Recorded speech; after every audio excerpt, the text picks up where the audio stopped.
Hi, this is Michael Orl for MobileBurn.com.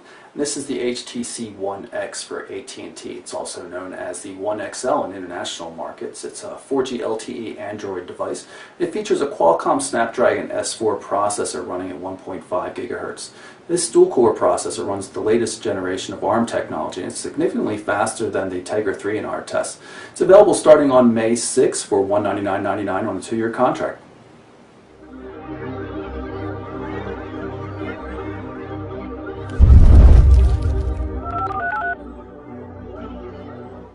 Okay, so let's open up the AT&T One X's box. It's a little quick start poster right here. Here is the device powered up. And pull off the protective cover. Right here we have the tool that's used to pop out the microSIM slot, the tray. And let's see, we'll pull out the rest of the box here. Micro USB cable attaches to the charger. Cool white color scheme, matches the phone. An extra IMEI label. There's one on the back of the phone as well. Safety, regulatory information, and some promotional stuff and warranty information as well. Okay, so I'm just going to go over some of the highlights of the hardware. You really ought to check out my in-depth look at the European version of the One X, since everything's almost the same. There's a few differences I'll point out here. We've got the same 4.7-inch display, 720p HD resolutions. Same form factor as well. The AT&T version has the exact same body as the EU version. The only difference is it weighs 1 gram more, comes in at 134.9 grams. Also, it has 16 gig of storage instead of the 32 gig of storage that was in the European spec version. Main difference, though, is the chipset inside. This uses a Qualcomm Snapdragon S4 dual-core processor running at 1.5 gigahertz. It has a dual-core crate processors. Those are the next generation Cortex-A15 ARM architecture, as opposed to the EU version, which runs on a quad-core Tegra 3 device that uses the older A9 architecture. The result is, in benchmark tests, every benchmark I tested, the dual-core Qualcomm processor in the AT&T version of the One X, which is also known as the One XL and everywhere else in the world, the AT&T version was actually faster than the quad-core Tegra 3 version of the original One X, and every single benchmark, web benchmarks, data processing, network speed, everything. Slight differences, though, due to the chipset. The Wi-Fi is not as strong as in the Tegra device.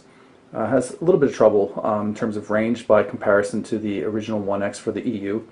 But like I said, it's faster in all the benchmarks. It's smoother, has better battery life, the same capacity battery, but it seems to get about maybe 5 or 10% better battery life overall. Processor also runs a lot cooler.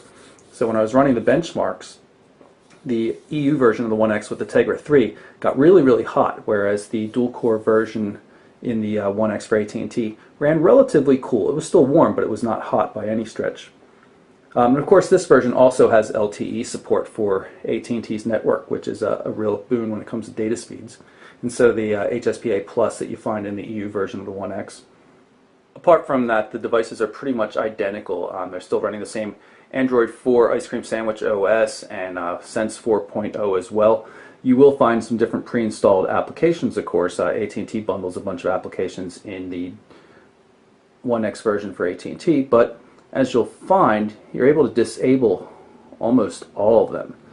So if I go into all apps here in the Manage Applications, scroll all the way down, because there are a lot of apps, you will find that I have almost all of the AT&T apps disabled. So they're no longer a bother, they don't use up any resources, and like City ID, which is an absolutely awful app, won't get in your way when you're making calls and things like that. And if you don't believe me that the two versions are identical in terms of exterior hardware, you can see the AT&T HTC One X, which is also marketed as the One XL in other markets, in my left hand here. This is the original One X for Europe in my right hand. You can see AT&T written up top versus HTC.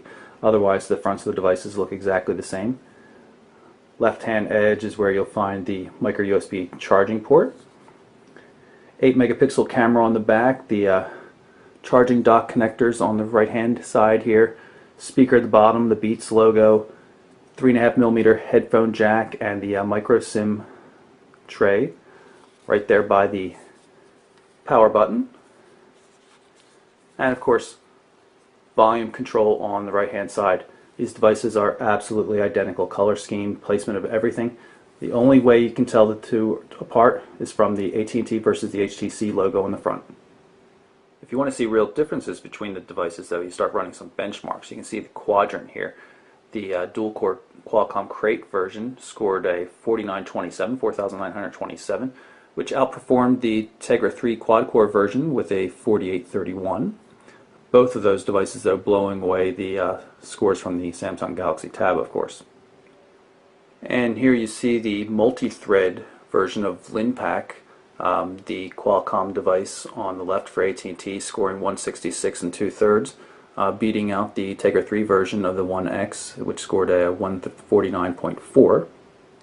In the single-threaded version of Linpack, though, you see that the Qualcomm version on the left basically doubles the performance of the Tegra 3. And even when it comes to graphics performance, the Qualcomm version with its Adreno GPU still outperforms the Tegra 3. You can see the Tegra 3 version scored 47.4 frames per second on the Netomark 2 test. Down here at the bottom, 59.1 frames per second for the Qualcomm Crate equipped version of the One X for AT&T. And for something perhaps a little more practical, the Vellamo web score. This benchmark tests a lot of different web technologies, graphics, text flowing, scrolling, all that kind of stuff. And you can see once again the Qualcomm version of the AT&T HTC One X scored a 2204, which bested the 1515 from the Tegra 3 edition of the One X by quite a large margin.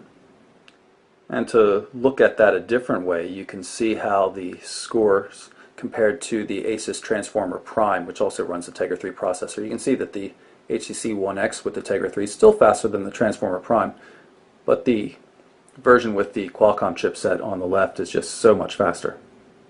The only other real difference between the two devices that exist is the fact that the unbranded HTC version for Europe on the right has an unlocked SIM card slot.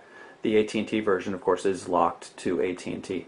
Apart from that, though, AT&T customers should not feel that they're getting shortchanged by not getting the quad-core version, because the dual-core Qualcomm chipset in the AT&T version of the HTC One X or the international HTC One XL just simply outperforms it. Definitely getting the best of both worlds, faster processor and LTE data as well. So that's my quick look at some of the differences between the AT&T version of the HTC One X, also known as the LTE-capable One XL in other markets, and the original HTC One X that features the quad-core Tegra 3 processor. It's an absolutely great device, and for the price, $200, there's just nothing at the moment that can beat it on AT&T. So if you're looking for a new Android smartphone on AT&T, the HTC One X is definitely the one to be looking at. For MobileBurn.com, I'm Michael Orrell. Thanks for watching.